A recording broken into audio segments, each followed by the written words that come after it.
हर माँ बाप अपने बच्चों के जन्म से ही उनके लिए सपने संजोने लगते हैं, उनके भविष्य की चिंता करने लगते हैं, उनकी जिंदगी की दिशा तय कर देते हैं। लेकिन कभी कभी जिंदगी ऐसा मोड़ लेती है कि हमारी सारी प्लानिंग, हमारे सारे सपने हमारी आंखों से गिर के चूर चूर हो जाते हैं और हम कुछ नहीं कर पाते। क्या हम अपने दोस्तों और अपने दुश्मनों को परखने में चूक करते हैं?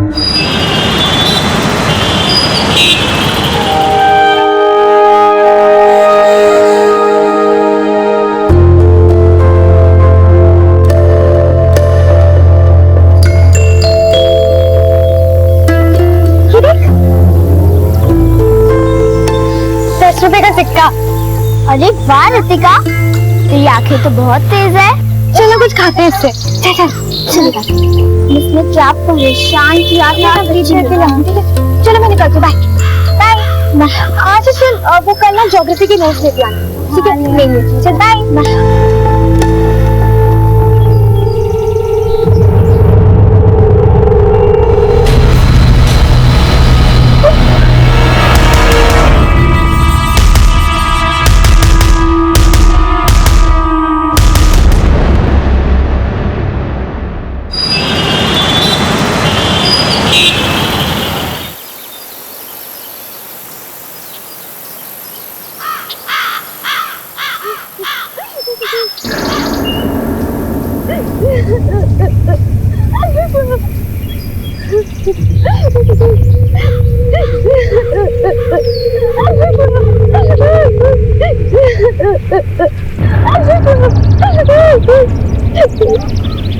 कौन है उधर? कौन है उधर? कौन है?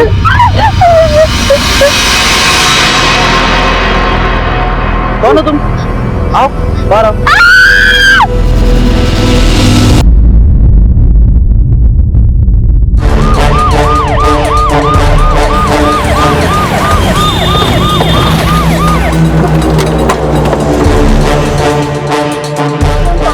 देखे तो आवाज आ रहा था रोने का है। हम बोले यार बिल्ली बुल्ली होगी कुछ, कर समझ में नहीं आया मेरे को। अरे बोले जाकर देखते हैं एक बार। देखो कहाँ पे है लड़की? मैडम मैंने फोन किया था, ये इस जगह पे लड़की, वो देखिए।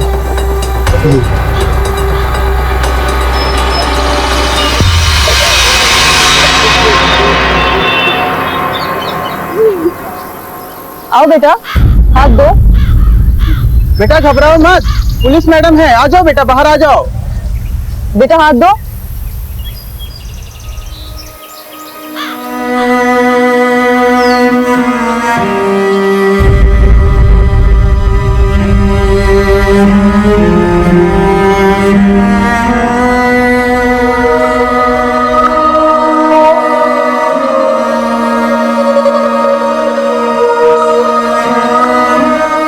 बेटा आराम से उठो।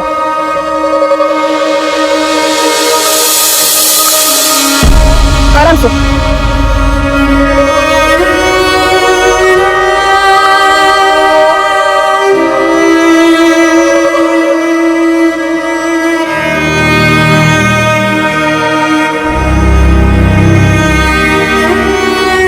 मैडम लगता है ये बेचारी देख नहीं सकती।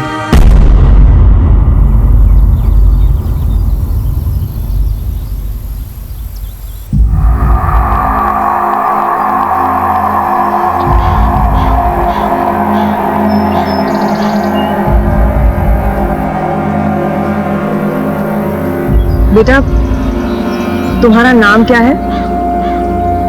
लतिका। लतिका शर्मा। तुम कहाँ की रहने वाली हो? बरेली। बरेली उत्तर प्रदेश में है ना? बरेली में कहाँ?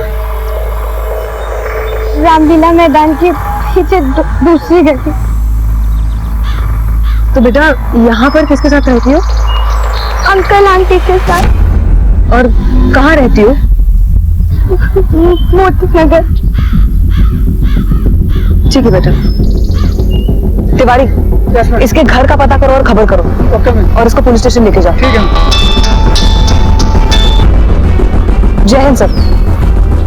सर लड़की बहुत घबराई हुई लग रही है, या तो ये घर से भाग के आई है या फिर कोई और ही मांग रहा है।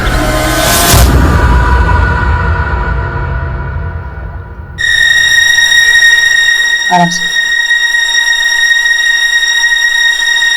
बेटा अब ठीक लग रहा है?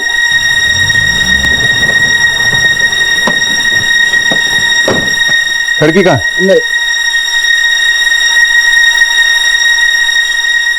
सर अब कैसी है? ठीक है सर।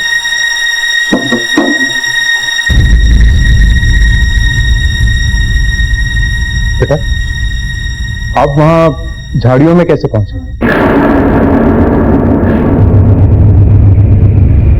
बेटा आप डरो मत, आप पुलिस स्टेशन में हो, बिना डरे बताओ कि आपके साथ क्या हुआ था।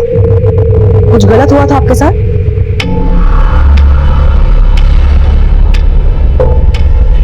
नहीं, हमारे साथ कुछ नहीं हुआ। हम बस घर से निकले थे और रास्ता भटक गए। बेटा आपके घर में कौन कौन है? सर सर तुम्हारी बेटी लतिका कहाँ है? घर पे बताया कि पुलिस आई थी सर।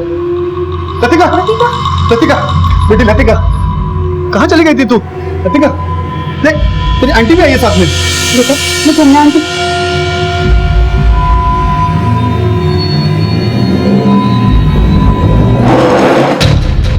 आप लोग क्या लगते हैं इसके?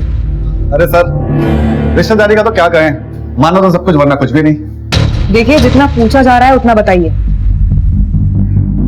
वो हमारा खून का रिश्ता तो है नहीं सर, लेकिन हमारी बेटी की तरह है।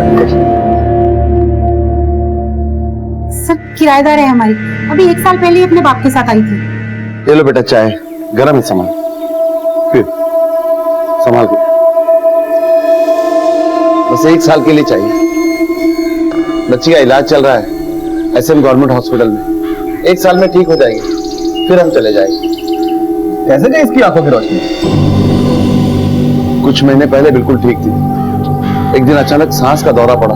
डॉक्टर ने कहा कि अस्थमा की शुरुआत है, और फिर अस्थमा की गलत दवाई दे दी, उसी का साइड इफेक्ट हो गया और धीरे धीरे बच्ची की आंखों की रोशनी चली गई। कोई परिवार वाला घर मिल जाएगा तो अच्छा रहेगा, ताकि मैं काम पे जाऊं तो बच्ची कम से कम घर में सेफ रहे, इसलिए आप लोगों के पास चला है। लेकिन हर महीने का किराया 3000 रुपये।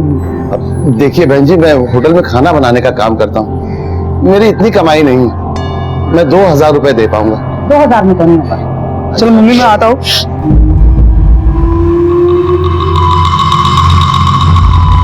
कौन है लोग? अरे कुछ नहीं बेटा, वो हमारा कमरा पड़ा है ना खाली, बस उसी के लिए किराएदार आए थे। 3000 रुपये मांग रही हूँ तो कितना दे सकते हो आप? बेटा 2000 रुपए। ठीक है ना मम्मी, दे दो। चलिए ठीक है। बड़ी मेहरबानी। 6 महीने तक तो इसके बाप ने किराया ठीक से दिया, लेकिन अभी पिछले 6 महीने से आज दे रहा हूँ कल दे रहा हूँ, बस यही सुन रही हूँ, किराया तो दिया ही नहीं। अब कहाँ है इसका बाप?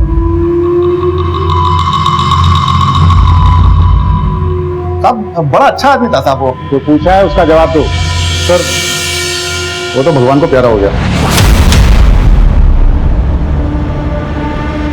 कैसे? मेरा मतलब है कि एक्सीडेंट हो गया तो साहब वो महाराणा रोड पे पता नहीं चला कौन गाड़ी मार के था। ये घर से क्यों निकली? शायद मेरी वजह से साहब, मैं बहुत तंग आ गई थी इससे।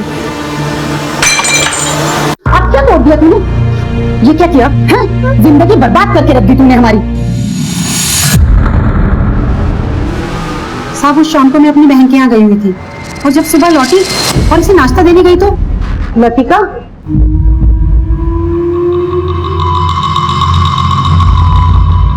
लतिका सर वो लगता है कि लतिका ने बात दिल पे ले ली, इसलिए। बेटा ये सच है? हाँ सर। शर्म आनी चाहिए तुम लोगों को। एक लाचार लड़की को इतना दुत्कारा कि वो घर छोड़ने के लिए मजबूर हो गई। अरे क्या बात कर रहे हैं सर, इतनी प्यारी बच्ची है। हाँ अरे धोरो में चलना चलना आंटी, चलना आंटी। अरे बेटा अगर कोई गलती हो गई है तो मां समझ के माफ कर दो और चलो अपने घर। चलोगी ना? बेटा आप इनके साथ जाना चाहती है? हाँ सर जी। ठीक है, तुम लोग ले जा सकते हो उसको, लेकिन अब की बार अगर शिकायत आई ना तो बात थोड़ी बड़ी हो जाएगी। नहीं साहब कोई शिकायत नहीं आएगी, हम पूरा ध्यान रखेंगे इसका।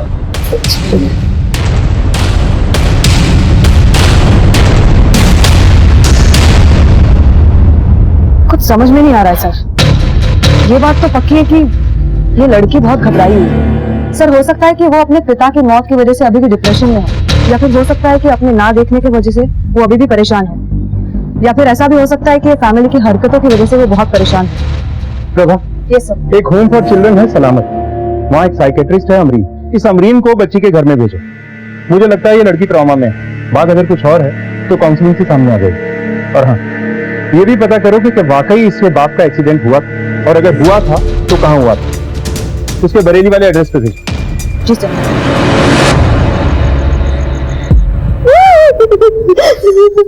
इतना पड़ेगी मेरी बेटी के दहेज देना ही नहीं पड़ेगा, क्यों बेटा? हाँ पापा।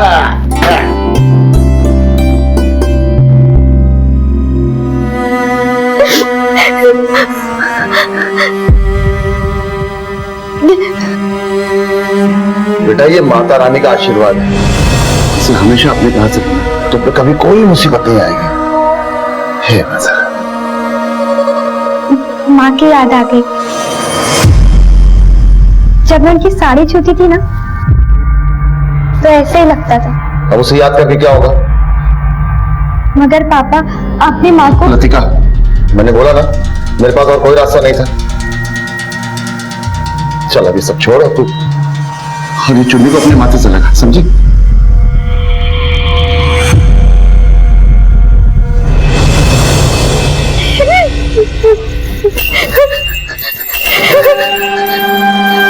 कौन है? कौन है? मैं किसी को कुछ नहीं बताया। कौन? मुझे कुछ मत करो, मैंने किसी को कुछ नहीं बताया।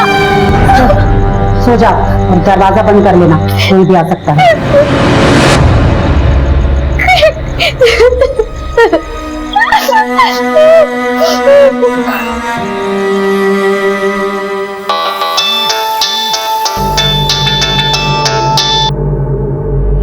प्रभा जी बोलिए। वो मैं लतिका के बारे में बात करना चाह रही थी। जी, मैं उसी के घर जा रही हूँ। देखिए, हमें इस लड़की की बहुत फिक्र है। वैसे तो कोई केस लॉन्च नहीं हुआ है, लड़की देख नहीं सकती है, कम उम्र और बेसहारा है, घर से निकली और रास्ता भटक गई। इसके अलावा और कुछ है जो हमारे सामने नहीं आया। लड़की की बॉडी लैंग्वेज को देखकर लग रहा था कि कुछ छिपा रही थी वो, या कुछ कह नहीं पा रही थी, और लड़की के गायब होने के 2 दिन बाद वो मिली है। अब हम जानना चाहते हैं कि इन 2 दिनों में हुआ क्या और वो निकली थी। बेटा, तुम्हारा नाम लतिका शर्मा है? देखो बेटा, तुम्हें जुबानी बोलना पड़ेगा, क्योंकि हम ये बातचीत रिकॉर्ड करेंगे, ठीक है? जी। तुम्हारे पापा का नाम क्या था? अजय, दिवाकर शर्मा। देखिए, बच्ची को बोलने दीजिए। कहाँ की रहने वाली हो तुम? बरेली? देखिए, आप लोग मुझे डिस्टर्ब कर रहे हैं। मुझे बच्ची से अकेले में बात करनी है। प्लीज आप लोग बाहर जाइए। नहीं मैडम, आपको जो पूछना है पूछ लीजिए, हम डिस्टर्ब नहीं करेंगे। आप लोग जा रहे हैं या हम पुलिस स्टेशन बात करें? बेटा लतिका, घबरा मत, है हम लोग यहीं पर हैं। हाँ ठीक है, चलो चलते हैं। हाँ बेटा, तुम अपने पापा से बहुत प्यार करती थी। जी। कैसे गुजरे वो? एक्सीडेंट हो गया था, एक गाड़ी ने उड़ा दिया था। गाड़ी वाला पकड़ा नहीं गया। पुलिस स्टेशन में रिपोर्ट की थी? नहीं। अच्छा, तुम्हारी माँ? वो बचपन में ही गुजर गई, मुझे उनका चेहरा भी याद नहीं है।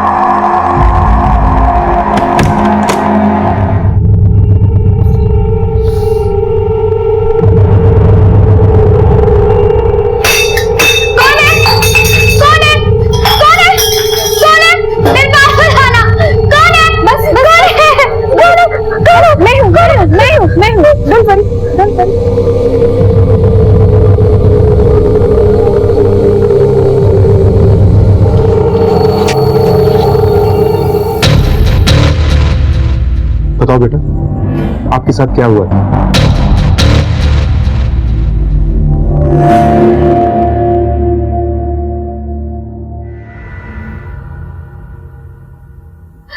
उसके बाद मैं बेहोश हो गई। और जब मुझे होश आया तो अगर तूने किसी को भी बताया कि मैंने तेरे साथ क्या किया तो जैसे तेरा पाप किया है वैसे तू भी जाएगी।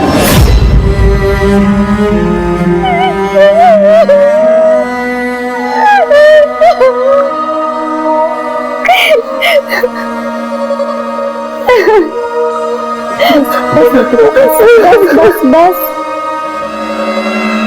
बेटा, तुमने हमसे पहले क्यों नहीं बताया कि तुम्हारे साथ रेप हुआ? उसने मुझे धमकी दी थी। किसने धमकी दी थी? तुम जानती हो उसे? नहीं सर, तुम्हें किसी पे शक है?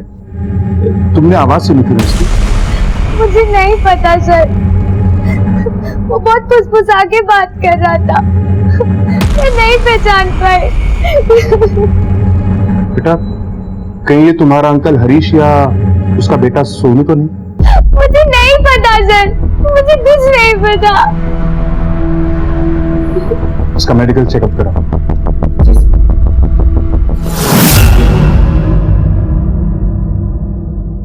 इस लड़की के गांव से पता करो, इसका कोई रिश्तेदार है क्या? सर, लड़की का कहना है कि उसका कोई नहीं है। एक फादर थे जो अब नहीं है। लेकिन ऐसा तो हो ही नहीं सकता, कोई तो होगा, चाहे दूर का ही रिश्तेदार से। अगर इस लड़की को किसी अनाथ आश्रम या एनजीओ को सौंपना है तो इनमें से किसी एक का होना जरूरी है। Okay sir. और जिन लोगों के यहाँ ये लड़की रहती है वो लोग कहाँ हैं? सर, अंदर बैठो। साहब, हमारी बच्ची ठीक तो है ना? हमें बड़ी चिंता हो रही है उसकी साहब। अगर एक भी नौटंकी वाली बात की तो इतनी सेवा करेंगे कि जब तक जिंदा हो सीधे से बोलोगे। लड़की घर से बाहर क्यों गई? साहब, आप तो जानते हैं कि उसे दिखाई नहीं देता था। हो सकता है कि घूमने गई हो, रास्ता भटक गई हो। लड़की अकेले घर से बाहर क्यों गई थी? साहब, मैं बताता हूँ। मेरी माँ ने उसे बाहर निकाला था। मेरी माँ को शक था कि मेरा उस लड़की का कोई चक्कर चल रहा है, तो कभी शक था कि मेरे पापा का उस पर कोई नजर है। बेटा, ये तो क्या बोले जा रहा है? भगवान से तो डर। सोनू तो पागल हो गया। नहीं साहब, ऐसा कुछ भी नहीं है, ये तो पता नहीं क्या बोले जा रहा है। दुबे, ले जाओ इसे। Yes ma'am. मुझे क्यों लेके जा रहे हो सर? सर, मैंने क्या किया सर? हाँ, तो क्या बोल रहा था तू? जब मैं लतिका के रूम में जाता था ना तो पूरा घर सर पर उठा लेती थी, और पापा जब लतिका के रूम में चले जाते थे ना तो घर में पूरा झगड़ा चालू हो जाता। क्यों मैडम, क्या बोल रहा है ये? मैं मानती हूँ कि मुझे वो लड़की अच्छी नहीं लगती थी, सिर्फ इसलिए कि उसका बाप अच्छे से किराया नहीं देता था टाइम पे। ठीक है, इसे भी लेके जाओ। साहब, मैंने कुछ नहीं सर, किया। इसने कुछ नहीं किया, इसको कुछ भी नहीं पता। सर, इसे छोड़ दीजिए, मैं आपको सब सच सच बता देती हूँ। मैंने कितनी बार कहा था अपने पति से कि इस लड़की को किसी अनाथ आश्रम में छोड़ देते हैं, पर वो मेरी बात सुनने के लिए तैयार ही नहीं थे। और उस रात अपनी बहन के घर जाने से पहले मैंने अपने पति को लतिका के कमरे से बाहर निकलते हुए देखा। मैंने उस लड़की के साथ कोई गलत काम नहीं किया साहब। मैं तो उसे अपनी बेटी की तरह मानता हूँ साहब। कितना भागी कसम साहब। साहब, मैंने उसे बहुत समझाने की कोशिश करी, वो पूरी तरीके से बिगड़ चुका था साहब। कौन? साहब, मेरा बेटा सोनू। क्या कुछ नहीं किया उसके लिए साहब। उसे दिल्ली भेजा पढ़ाई लिखाई करवाने साहब, लेकिन वहां उसकी संगत बिगड़ गई साहब। संगत बिगड़ गई मतलब? वो नशा करने लगा था, पैसे चुरा के ड्रग्स खरीदता था साहब। और उसके बाद जब मैंने थोड़ा सा सख्त होने की कोशिश करी, मेरे बेटे को चोट लग जाएगी। हमारा बेटा गली के नुक्कड़ पर ड्रग्स दे रहा था, दो लोग और भी देख के मुझे देखते ही भाग गए। बेटा, ये सच में ड्रग्स ले रहा था? हाँ मम्मी, पर पहली बार लिया, इसके बाद नहीं लूंगा। साहब, ये ड्रग्स की आदत भी कभी छोटी है क्या? तेरा बेटा ड्रग्स लेता था या जुआ खेलता था, उससे हम बाद में निपटेंगे। चलिए ये बता, तेरे बेटे की लतिका पे नजर थी या नहीं? बोल। हाँ साहब, ठीक। उसकी गंदी नजर थी साहब उस लड़की पे।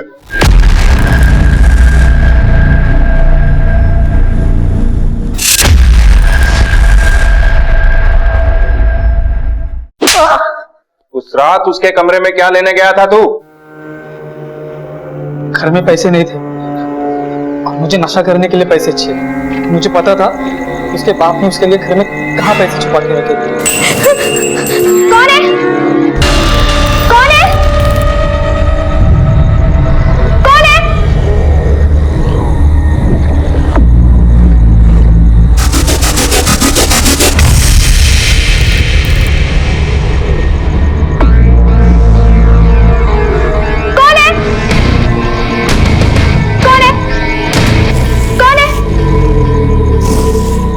चोरी करने के बाद अकेली लड़की को देख के तेरी नीयत उड़ गई ना? नहीं साहब, मैंने ऐसा कुछ नहीं किया। और ये जब सब हुआ ना, तब मैं दोस्तों के साथ बाहर था। और जब घर आया तब देखा कि माँ ने उसे धमकाया था। हाँ सर, मैंने बोला था। उस दिन मैं अपनी बहन के यहाँ गई हुई थी। जब मैं वहां से वापस आई, अचानक से उसके रोने की आवाज सुनाई दी, तो मैं देखने चली गई। लतिका, हे भगवान, क्या हुआ लतिका? आंटी को खबर में आया था और उसने मेरे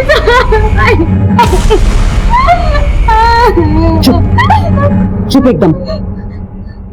देख लतिका, सुबह होने से पहले यहाँ से कहीं ना कहीं चली जा, वरना तुझे ऐसी जगह छोड़कर आऊंगी तुझे खुद भी नहीं पता होगा कि तू कहाँ पर है, समझी? अगर ये जो कुकर्म तूने किया है ना, इसके बारे में किसी को बताने की कोशिश मत करना। चुप कर जा एकदम। एक बेसहारा लड़की को तुमने घर से बाहर निकाल दिया, उसके साथ गलत हुआ और तुमने उल्टा उसी पे इल्जाम लगाया कि उसने कुकर्म किया। शर्म आनी चाहिए तुम्हें। हाँ सर, मुझे शर्म आनी चाहिए, लेकिन क्या करती, ये हादसा मेरे घर में हुआ था और मुझे शक था कि ये काम मेरे पति और मेरे बेटे का भी हो सकता है। और सर, इसीलिए मैं पुलिस में नहीं गई। ले जाओ इसे भी लॉकअप में। पर सर मैंने तो सब कुछ बता दिया ना सर। पुलिस के सामने अब तक लतिका के बलात्कार के मामले में हरीश और सोनू के नाम सामने आए थे, लेकिन कोई ठोस सबूत हाथ नहीं लगे थे, इसलिए उन्हें हिरासत में रखा गया था। हरीश, सोनू और जमुना, तीनों के कॉल रिकॉर्ड चेक करो। पता करो कि जिस रात कथित रेप हुआ, तीनों में से कौन कहाँ था। सर, ये लड़की की मेडिकल रिपोर्ट। एक बात और सर, बरेली पुलिस स्टेशन से खबर आई है, लड़की ने जो पता दिया वो फर्जी है। बरेली में ऐसी कोई जगह ही नहीं है।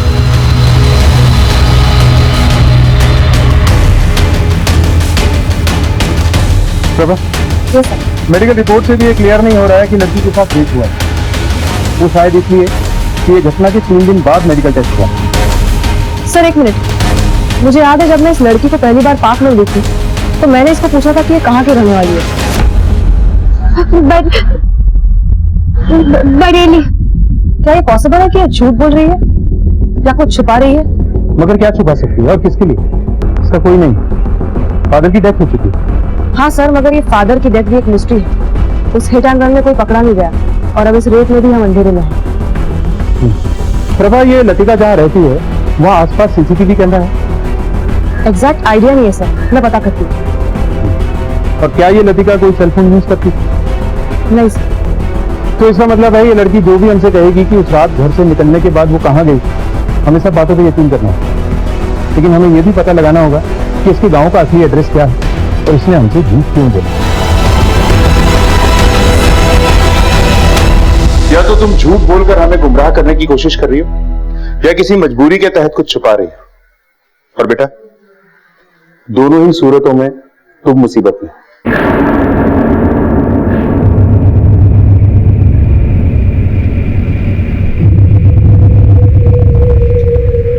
लतिका, हाँ मैं देखो, अगर किसी ने भी ना तुमको कोई भी धमकी दी है तो तुम सब सच सच बता दो। मैं हूँ तुम्हारे साथ, बोलो तुम। मुझे किसी ने कोई धमकी नहीं दी थी,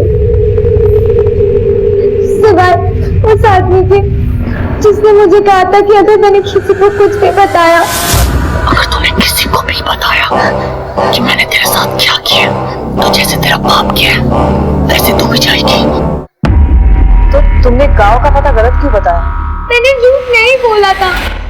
पापा के साथ गांव छोड़े हुए मुझे काफी वक्त हो गया, मुझे कुछ याद नहीं था, तो मुझे याद था मैंने बता दिया। लतिका, तुम झूठ बोल रही थी। मैं झूठ नहीं बोल रही हूँ,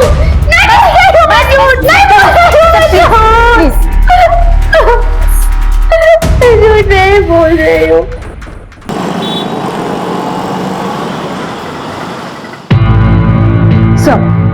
सर, लतिका के फादर दिवाकर का एक्सीडेंट रात के 10 बजे के आसपास हुआ था और जिस सड़क पे एक्सीडेंट हुआ था वहां पे कोई सीसीटीवी कैमरा नहीं था और वहां की दुकानें भी बंद हो चुकी थी। एक मेडिकल शॉप खुला हुआ था जहां एक लड़का दुकान बंद करने की तैयारी कर रहा था। उस लड़के का स्टेटमेंट मिला है। सर मैं दुकान बंद करने की तैयारी कर रहा था और दिवाकर जी मुझसे थोड़ी देर पहले ही दवाइयां लेकर गए थे। उसके बाद मुझे बाहर से आवाज आई और जैसे मैं बाहर भाग के गया, मैंने देखा कि दिवाकर अंकल खून से लथपथ थे। उसके बाद मैंने एम्बुलेंस को फोन किया और पुलिस को फोन किया।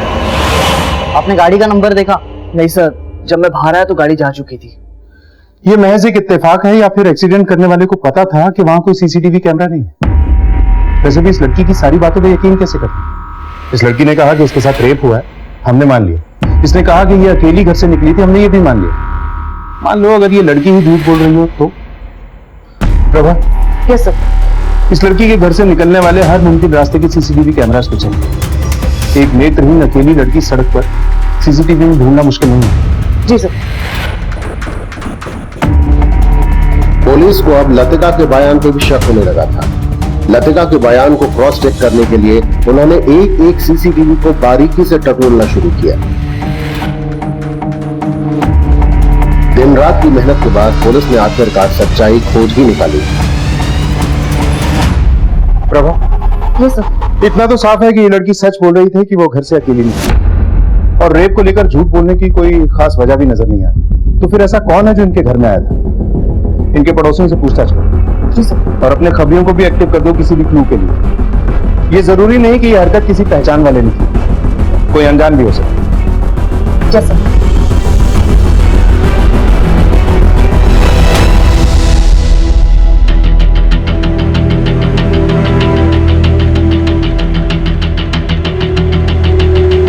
इस लड़की को देखा है? हाँ सर, इनके पिताजी हमारे यहाँ पे काम किया करते थे, लेकिन बाद में इनको निकाल दिया गया।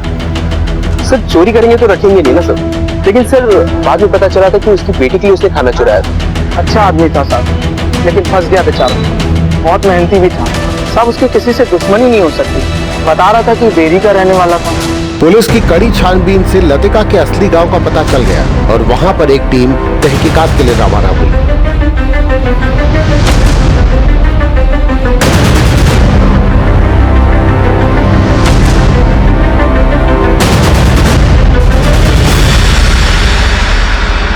तो लतिका है, हमारे छोटे भाई की बेटी। इसी का बाप तो 2 साल पहले अपनी पत्नी को जान से मार के यहाँ से भाग गया था। बचपन में ही गुजरते। मगर थाने में तो किसी ने कंप्लेन नहीं कराया। अब रिपोर्ट नहीं लिखवाई तो हम क्या करें सर? ये बात तो वैसे पूरा गांव जानता है कि हमारे छोटे भाई ने अपनी पत्नी का खून करके उसके बाद अपनी बेटी को लेकर के यहाँ से भाग गया। आप लोग शायद उस समय यहाँ के थाने में नहीं रहे होंगे, इसलिए पता नहीं। तो आपने क्यों नहीं लिखवाई रिपोर्ट? परिवार का मामला है, हम ये लिखाते कि हमरे परिवार के छोटे बेटे ने अपनी पत्नी का खून कर दिया। अब कुछ भी बोलो, अपना खून तो अपना ही होता है ना। आपको कैसे पता कि उसने खून किया था? किसी ने कहा आपसे या आपने अपनी आंखों से देखा? ये सब करते हुए सोहन ने देखा। हमरे बेटे। मैडम उस दिन जब हम बाजार से वापस आ रहे थे ना, तो चाचा जी के घर से आवाजें आ रही थी। तो मैंने खिड़की से झांक कर देखा, चाचा जी ने गुस्से में आकर चाची जी की हत्या कर दी। इससे पहले कि हम लक्ष्मी को अस्पताल पहुंचाते, वो मर चुकी थी। Okay, thank you. मैडम उड़ती हुई खबर ये भी है कि राजवीर ने ही लक्ष्मी का खून कराया था। राजवीर और दिवाकर के बाप ने जमीन के बंटवारे में राजवीर के बेटे सोहन और दिवाकर की बेटी लतिका को बराबर हिस्सों में बांट दिया था, जो कि राजवीर को नामंजूर था। उसका कहना था कि लड़की पराया धन होती, जायदाद के हिस्से में उसका हक नहीं होना चाहिए। मुझे इस केस की पूरी फाइल चाहिए। जी मैडम। अगर अभी तक किसी ने रिपोर्ट नहीं किया है तो अब थाना रिपोर्ट करेगा। लक्ष्मी के मौत की सच्चाई तो सामने आएगी और उसके खूनी को भी सजा मिलेगी।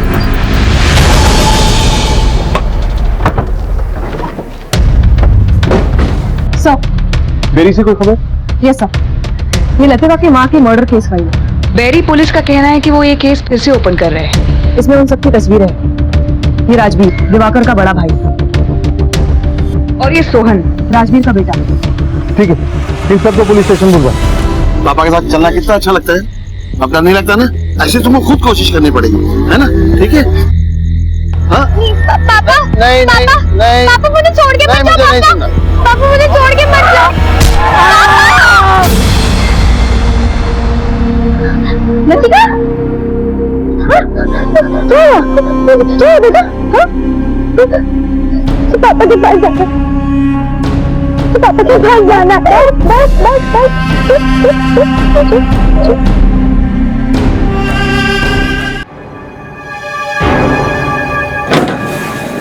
Sir please come in. Ma'am please तुम लोग जाओ।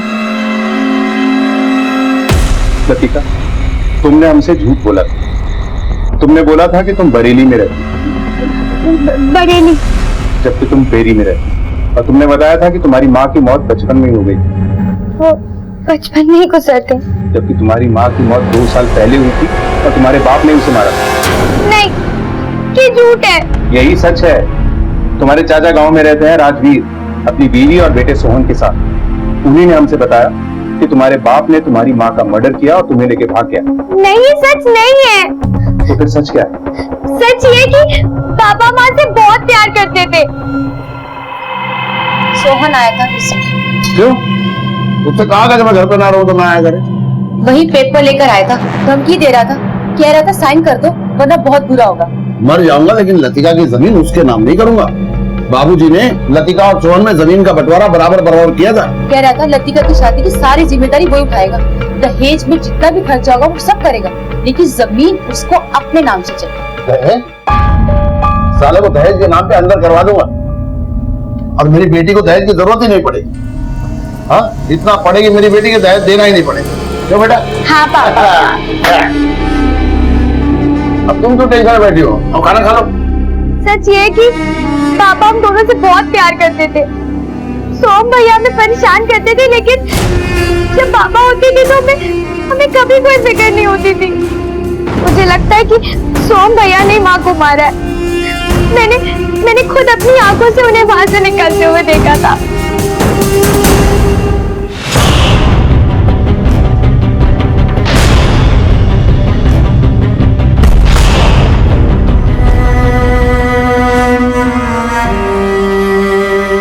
तो क्या जो तुम्हारे साथ हुआ वो भी सोहन है? मुझे नहीं पता। काश मैं देख सकती। पापा ने क्या क्या सपने देखे थे मेरे लिए, सब खत्म हो गया। अब नहीं जीना चाहती हूँ। ऐसे नहीं बोलते। लतिका, तुम चाहती हो ना कि तुम्हारी माँ के कातिल को सजा मिले, उसे सजा मिले जिसने तुम्हारे साथ ये सब किया? तो फिर तुम्हें हमारी मदद करनी। उस आदमी की महक को पहचानना हो, किसी भी तरह की महक, गुटखे की महक, सिगरेट की महक या उसके पसीने की महक। मुझे नहीं पता, लेकिन मैं पूरी कोशिश करूंगी। सब कुछ सच सच बताएगा या सच जानने के लिए हमें कुछ करना पड़ेगा? क्या सच सर? यही सच कि तूने लतिका की माँ यानी अपनी चाची को क्यों और कैसे मारा, और लतिका के साथ गलत क्यों और कैसे किया। मेरे पापा अभी आते होंगे मुझे छुड़ाने, जब मैंने कुछ किया ही नहीं है तो ये ऐसे नहीं बनेगा। जरा इसकी अच्छी तरह से धुलाई करो। सर बताता हूँ सर। सच याद है? सर पापा ने दिवाकर चाचा को कई बार समझाया कि वो जमीन मेरे नाम कर दें, पर चाचा अपनी जिद पर अड़े हुए थे। तो पापा ने मुझसे कहा कि मैं चाची को अलग से समझाऊं। चाची मुझे इसमें लतिका की साइन चाहिए। मैंने आपसे कहा ना, उसकी शादी की जिम्मेदारी मैं लेता हूँ, मैं करता हूँ दहेज का इंतजाम। मुझे कहा था ना तेरे चाचा यहाँ पे ना हो तो यहाँ आना नहीं।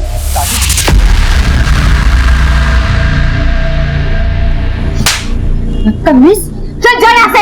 मेरे ऊपर आज तक किसी ने हाथ नहीं उठाया, तूने ठीक नहीं किया मुझ पर हाथ उठा के। तो देख मैं क्या करता हूँ। क्या कर रहे हो तुम? सर मैंने जानबूझ के कुछ नहीं किया सर, वो गलती से हो गया। गलती से तूने अपनी चाची को मार डाला? और क्या क्या किया गलती से? सर और कुछ नहीं किया सर मैंने। मैं बताता हूँ। तुम बाप बेटा को जब ये पता चला कि कोर्ट में उनके साइन लगेंगे या डेथ सर्टिफिकेट, तो तुम दोनों ने उन्हें ढूंढना शुरू किया या नहीं? किया या नहीं किया? हाँ सर, मैंने अपने पहचान वालों को कांटेक्ट किया, तो हमारे दूर के रिश्तेदार मुंबई में रहते हैं। सर मैंने उनको फोन किया तो दिवाकर भैया, अरे वो यहीं रह रहे थे, हम ही ने तो उनको मकान दिलवाया किराए पे। लेकिन बेटा बहुत बुरा हुआ उनके साथ। क्या हुआ? अरे उनकी बेटी है ना लतिका, उसे अस्थमा का प्रॉब्लम हो गया था, इलाज भी चल रहा था यहाँ पर। लेकिन बेटा डॉक्टर ने न जाने कौन सी गलत दवाई दे दी कि उसकी आंखों की रोशनी चली गई। क्या मतलब? मतलब ये कि अब वो देख नहीं सकती है। फिर तुमने उसे ढूंढ निकाला और अपने चाचा को एक्सीडेंट करके मार डाला? नहीं सर, मैंने दिवाकर चाचा को नहीं मारा सर, मैं तो संदीप चाचा को फोन करता रहा, तो उन्होंने कहा कि दिवाकर चाचा का फोन आया था और उन्होंने भिवानी का पता बताया था, और सर वहाँ ताला लगा हुआ था।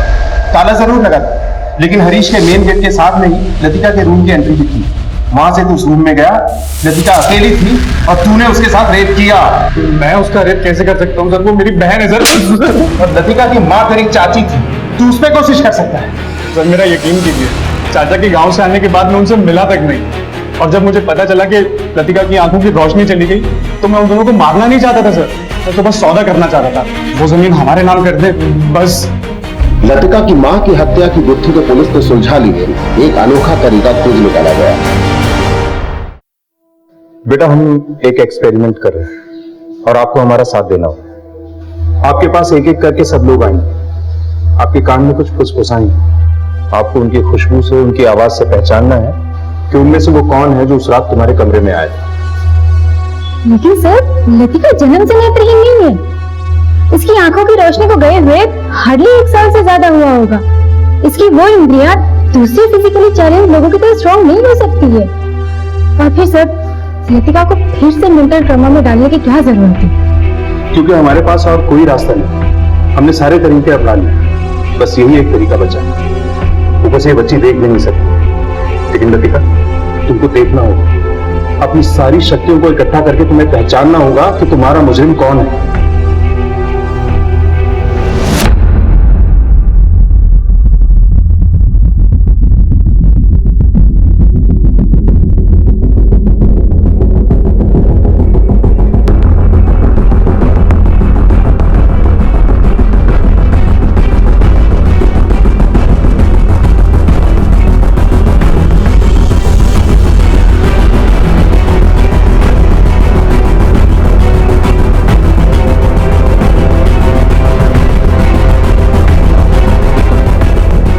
नेक्स्ट कौन बाकी नहीं रहा? सर आई थिंक सर ये सही तरीका नहीं है, और लतिका गलत भी तो हो सकती है सर। वो मुझे फंसाने के लिए ना झूठ भी बोल सकती है कि मैंने उसका रेप किया है। चुपचाप अंदर चला जा, वरना लतिका की गवाही के बिना ही तुझ पर केस चला दूंगा।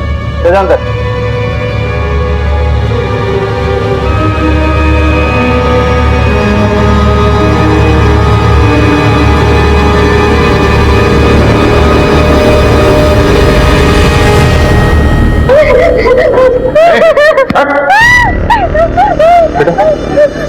क्या ये वही है जो उस रात तुम्हारे कमरे में आया था?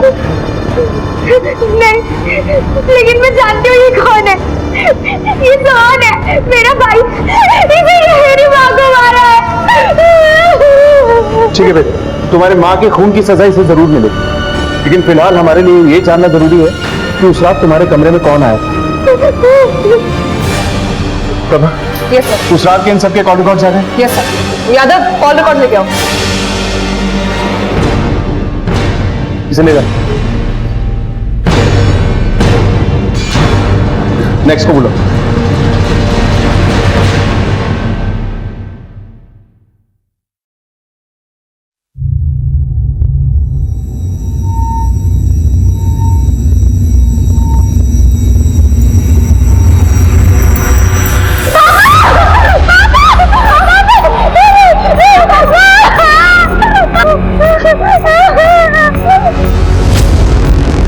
देखिए सर, लतिका से जरूर कुछ गलती हुई है।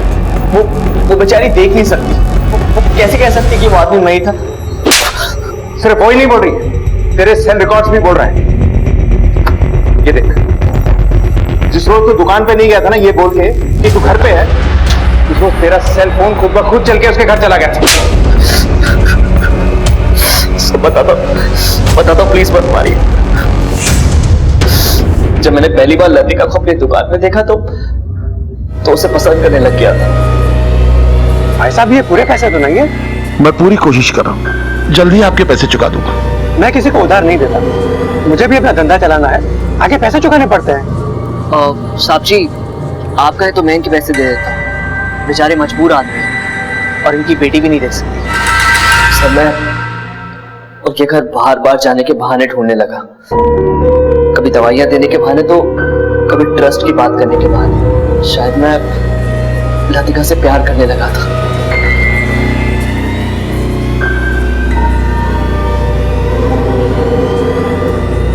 मुझे उसे देखने का दिल कर रहा था, इसलिए मैं वहां गया था।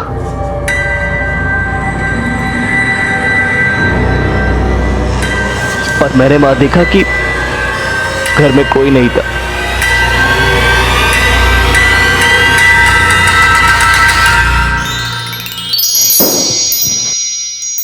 कौन है? मैं कह रही हूँ बता दो कौन है?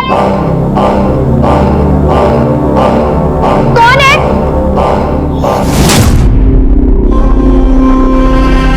सर, जो हुआ अचानक से हुआ, मैंने कोई प्लान नहीं किया था।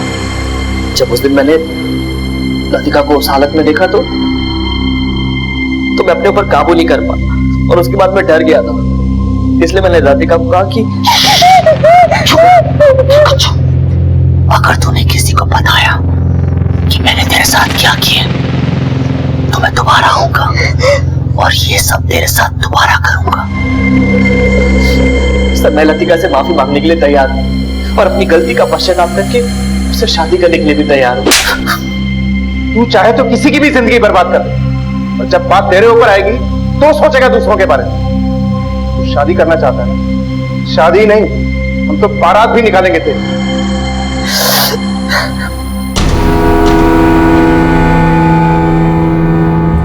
सब पूरी इंक्वायरी के बाद पता चला है कि दिवाकर की मौत में गाड़ी वाले की गलती नहीं थी। दरअसल दिवाकर को चक्कर आ गया था और वो सड़क पे गिर पड़ा था और फिर गाड़ी ऊपर से घुस गई। और लतिका वो कैसी है? सर, लतिका ने कॉलेज जाना शुरू किया है और अमरीन की देखरेख में अच्छा रिकवर कर रही है वो। यही हुआ लतिका के साथ। उसके सगे चाचा ने, उसके मकान मालिक के परिवार ने लतिका की मजबूरी का फायदा उठाया। सूरज ने तो लतिका का यौन शोषण तक किया। इस दुनिया में जहां अच्छे खासे लोग जीने के लिए संघर्ष करते हैं, वहां ये हम सब की जिम्मेदारी है कि हम सब असहाय लोगों की मदद करें, उनका सहारा बने। देखते हैं हमारे आज के एपिसोड की दूसरी कहानी।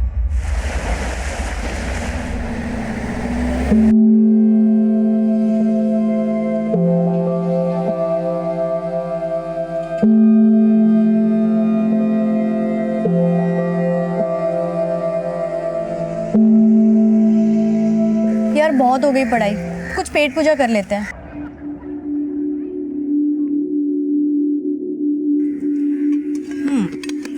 निशा लो, आज तुमने टिफिन नहीं लाया ना? नो यार थैंक्स, एक्चुअली घर में ना बहुत जरूरी काम है, मैं तुमसे बाद में मिलती हूँ। लेना नहीं लेना यार, एक तो please please. I am so sorry. It's okay, मैं डस्टबिन में फेंक देती हूँ। डस्टबिन में क्यों? डस्टबिन में फेंकने से तो अन्न का अपमान हो जाएगा। तुम ना मुझे दे दो, मैं रास्ते में किसी भूखे को दे दूंगी। डस्टबिन में डालने से तो बेहतर है कि किसी भूखे का ही पेट भर जाएगा।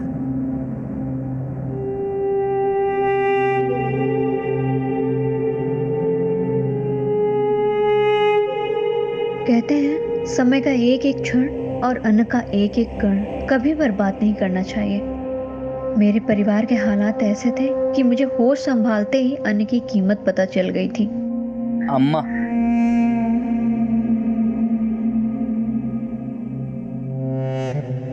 और किसी भूखे की भूख मिटाना इंसान का सबसे जरूरी कर्तव्य है।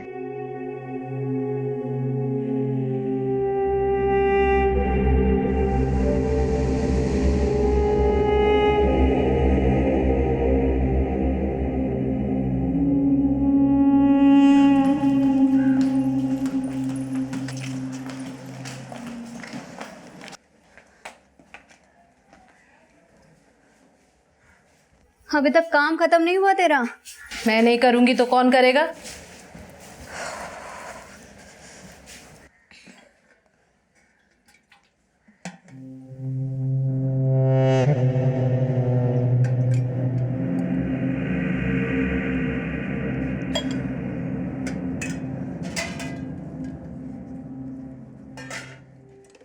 क्या हुआ अम्मा, मूड बड़ा खराब लग रहा है आज?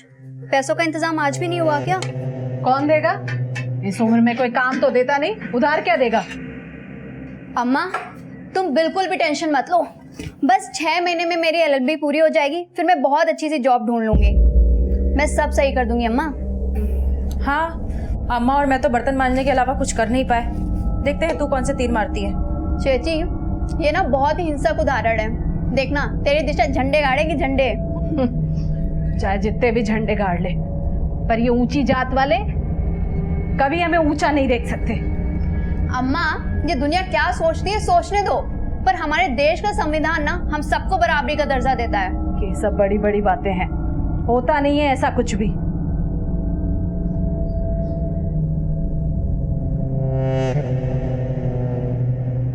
सच्ची बोलती थी अम्मा, हम गरीबी से ज्यादा लोगों की भेदभाव भरी सोच से लड़ रहे थे, लेकिन मैं फिर भी अम्मा को हौसला देती कि हमें झुकना नहीं है, लोगों के उस सोच से लड़ना है जो दूसरों को कभी ऊंचा उठता हुआ नहीं देख सकते।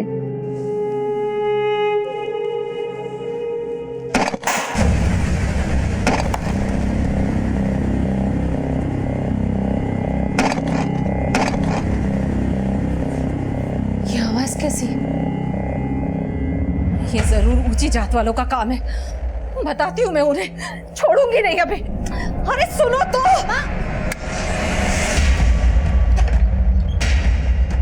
कौन है? कौन है? अरे हिम्मत है तो सामने आओ, चाहे जितना भी कर लो तुम लोग। एक बात कान खोल के सुन लो, हम यहाँ से कहीं नहीं जाएंगे। अरे हिम्मत है तो सामने से पत्थर मारो। अम्मा इन कायरों के सामने ना गला फाड़ने से कुछ भी नहीं होगा, पर इनको इनके किए की सजा ना एक दिन जरूर मिलेगी। आप अंदर चलो, चलो अम्मा।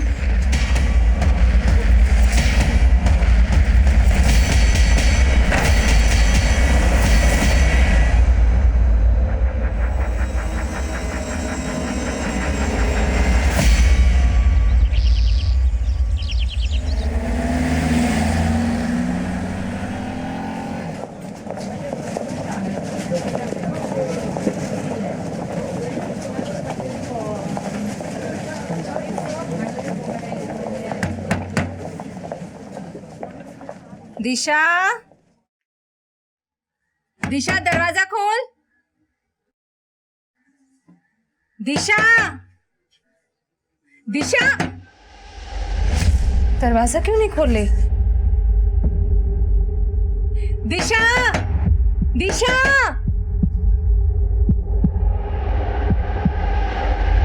वो दिशा अंदर से दरवाजा नहीं खोल रही है। आप लोग मेरी मदद करेंगे क्या? वो दिशा अंदर से दरवाजा नहीं खोल रही, आप चलकर मेरी मदद करेंगे क्या? अरे रामश्री, अरे श्रीधरन, वो मैं बाहर गई थी तब दिशा अंदर पढ़ रही थी, अभी जब वापस आई तो वो अंदर से दरवाजा ही नहीं खोल रही है। जरा देखो तो। दिशा, दिशा, दिशा दरवाजा खोल। दिशा दरवाजा खोलो। अभी क्या करूं मैं? आपने पीछे वाला दरवाजा चेक किया क्या? नहीं, पीछे वाला दरवाजा तो नहीं चेक किया। चलो देखते, आओ आओ जल्दी। उधर से तो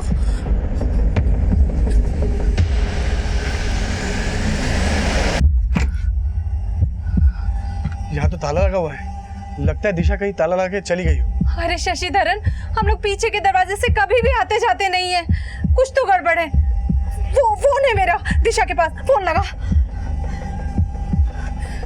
क्या हुआ? हाँ, घंटी जा रही है। फोन की आवाज तो अंदर से आ रही है। अरे दिशा, दिशा, अम्मा क्या हुआ? परेशान रूपा, दिशा अंदर से दरवाजा नहीं खोल रही है, कुछ तो गड़बड़ है। शशिधरन, दरवाजा तोड़ दो जल्दी। दिशा तोड़ दो, दरवाजा तोड़ दो शशि। मुझे लगता है ना हमें पुलिस को फोन करना चाहिए।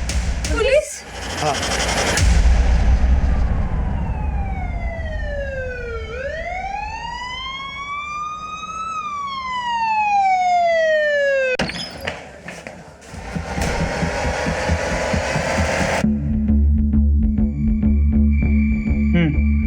देखो मर्डर वेपन मिलता है क्या? Okay sir.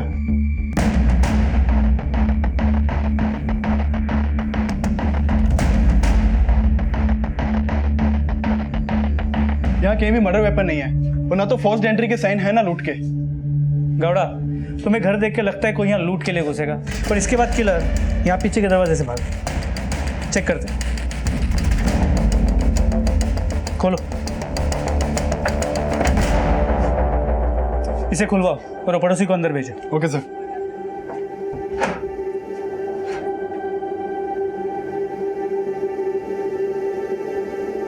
सर, दिशा की अम्मा ने बताया कि उन्हीं के घर का ताला है और वो लोग हमेशा पीछे के दरवाज़ा अंदर से बंद किया करते थे और आने जाने के लिए सामने वाले दरवाजे का ही इस्तेमाल किया करते थे। चेक करो।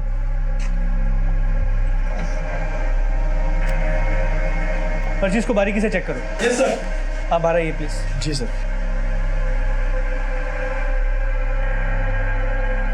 सर, हो सकता है कि दिशा ने मर्डर करने वाले को खुद घर के अंदर आने दिया हो सकता है दिशा उसे जानती हो।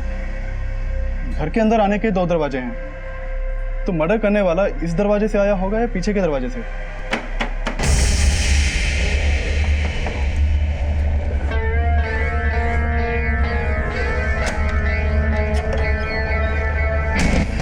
वो आया कहीं से भी हो, लेकिन जितनी बेरहमी से उसने दिशा को मारा है, वो चीखी चिल्लाई तो जरूर। यहाँ इतना सब कुछ हुआ तो दिशा की चीखें पड़ोसियों ने तो सुनी हो। शायद किलर को घर के अंदर आते हुए देखा होगा या फिर घर के पीछे से भागते हुए। लेकिन शशिधरन के अलावा और कोई पड़ोसी सामने नहीं आया। बाकी के पड़ोसियों से पूछताछ करो और बॉडी को पोस्टमार्टम के लिए भिजवा दो। Okay sir.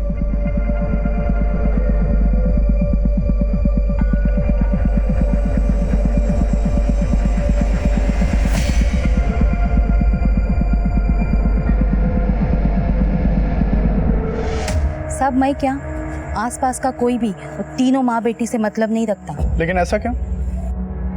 सर, दोष इन लोगों का नहीं, इन लोगों की बुद्धि का है। ये लोग जात पात है ना बहुत मानते, उठना बैठना तो दूर, ये लोग उनसे बात तक नहीं किया करते थे। तुम्हें कोई अंदाजा है कि दिशा से किसने किस बात का बदला लिया होगा? नहीं सर, इन सब बातों का मुझे कोई अंदाजा नहीं। मैं तो बस अपने काम से वापस आ रहा था और तब ये सब होते हुए देखा मैंने। माना आपने दिशा के घर में किसी को आते जाते नहीं देखा, लेकिन आपका घर तो दिशा के घर के बिल्कुल बराबर में है। आपने कुछ चीखने चिल्लाने की आवाजें तो सुनी होंगी। साहब, इन तीनों माँ बेटी के आए दिन झगड़े होते रहते थे। शाम को भी काफी चीखने चिल्लाने की आवाजें आ रही थी। मुझे क्या पता अंदर मर्डर हो रहा है। तो मतलब आपने चीखने चिल्लाने की आवाजें सुनी थी। तब टाइम क्या हुआ होगा? तकरीबन 5:30-6 बजे होंगे।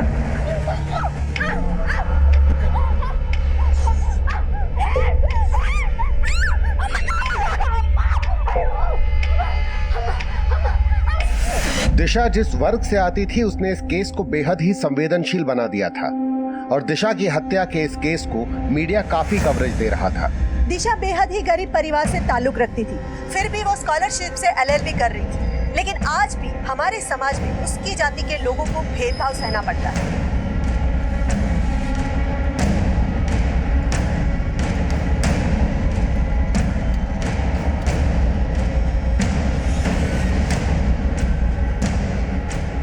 दिशा की हत्या ने राजनीतिक गलियारों में ऐसी हलचल पैदा कर दी कि इस केस को इन्वेस्टिगेट करने के लिए SIT का गठन किया गया और केस की अगुवाई SP सुरेंद्र सिंह को सौंप दी गई।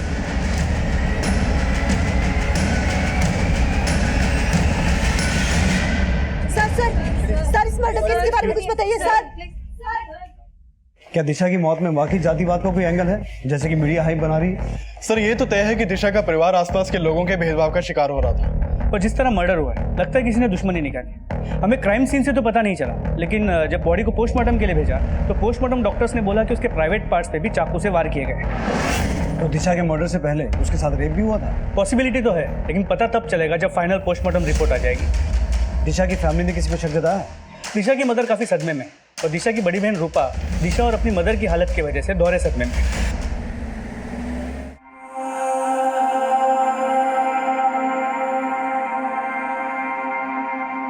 उनका बयान तो नहीं ले पाए, लेकिन मर्डर के अगले दिन सुबह जब घर के पीछे छानबीन चल रही थी, हमें एक क्लू मिला।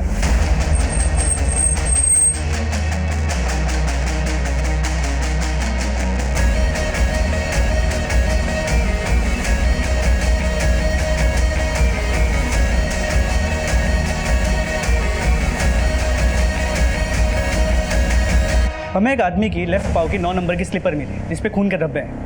हमने स्लीपर को फोरेंसिक लैब भेजा है चेक करने के लिए कि क्या वो खून दिशा का है, लेकिन मुझे यकीन है ये स्लीपर उसी किलर का है जो दिशा के घर से भागते हुए उसके पैर से निकला होगा। तो फिलहाल हमारे पास एक ही क्लू है कि किलर कोई आदमी हो सकता है जो 9 नंबर का जूता चप्पल पहनता है, लेकिन दिशा के घर में तो तीनों औरतें ही है ना। सर, पता चला है कि दिशा का फादर भी है, जो दिशा जब 4 साल की थी फैमिली को छोड़ के अलग रहने लगा है।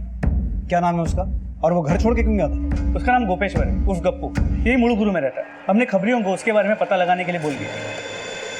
वजह तो दिशा की मदर बता देगी कि इस गोपेश्वर ने उन्हें छोड़ा क्यों था। ठीक है, मैं दिशा की फैमिली से बात करने की कोशिश करता हूँ। लेकिन दिशा एक कॉलेज गोइंग स्टूडेंट थी, LLB कर रही थी। उसके कॉल रिकॉर्ड्स में से उसके किसी बॉयफ्रेंड का कोई एंगल मिला है? सर दिशा फोन नहीं रखती और एलएलबी भी वो स्कॉलरशिप पे कर रही, लेकिन दिशा के घर से हमें उसके मदर का फोन मिला है।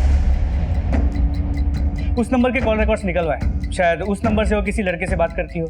लेकिन राघव, हमें इस केस में हर एंगल को इन्वेस्टिगेट करना है।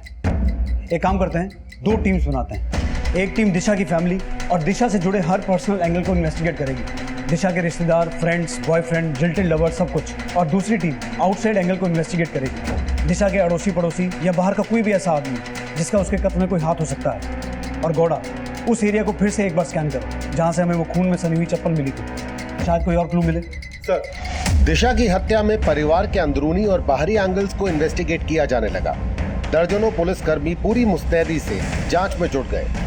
दिशा की मां का स्वास्थ्य लगातार बिगड़ रहा था और दिशा की बड़ी बहन का बयान भी लेने की कोशिश की गई। मैं समझ सकता हूँ कि आप लोग किस हालात से गुजर रहे हैं, लेकिन हमारा आपसे बात करना बहुत जरूरी है। आपको किसी पे शक है जो दिशा को इस तरह से मार सके? साहब, हमारा कोई एक दुश्मन नहीं है। इस मोहल्ले में सभी लोग हमारी जात की वजह से हमसे घृणा करते हैं। कोई हमें पसंद नहीं करता यहाँ। लेकिन ऐसा कौन दुश्मन हो सकता है जो दिशा की जान लेने पर उतारू हो जाए? साहब, मुझे कुछ भी पता होता है तुम पहले आपको सब कुछ बता देती। अच्छा, दिशा की लाइफ में कोई बॉयफ्रेंड था? नहीं साहब, ऐसा कुछ भी नहीं था। सर, उसका सारा फोकस अपनी स्टडी पर रहता था। उसकी लाइफ में कोई भी लड़का नहीं था। लेकिन हो सकता है कोई लड़का उसे परेशान करता हो, उसका पीछा करता हो। उसका हमें कोई आइडिया नहीं। वो अपनी प्रॉब्लम भी कोई शेयर नहीं करती थी हमसे, और इनफैक्ट हमें ये भी नहीं पता था कि उसकी पर्सनल लाइफ में इतना स्ट्रगल है। सर, हम ये भी इमेजिन नहीं कर सकते कि वो इतनी पुअर थी और उसके घर में खाने की भी प्रॉब्लम थे। अब समझ में आया कि वो कभी कभी लंच बॉक्स क्यों नहीं लाया करती थी, और वो इतनी स्वाभिमानी थी कि हमसे भी खाना नहीं लेती थी।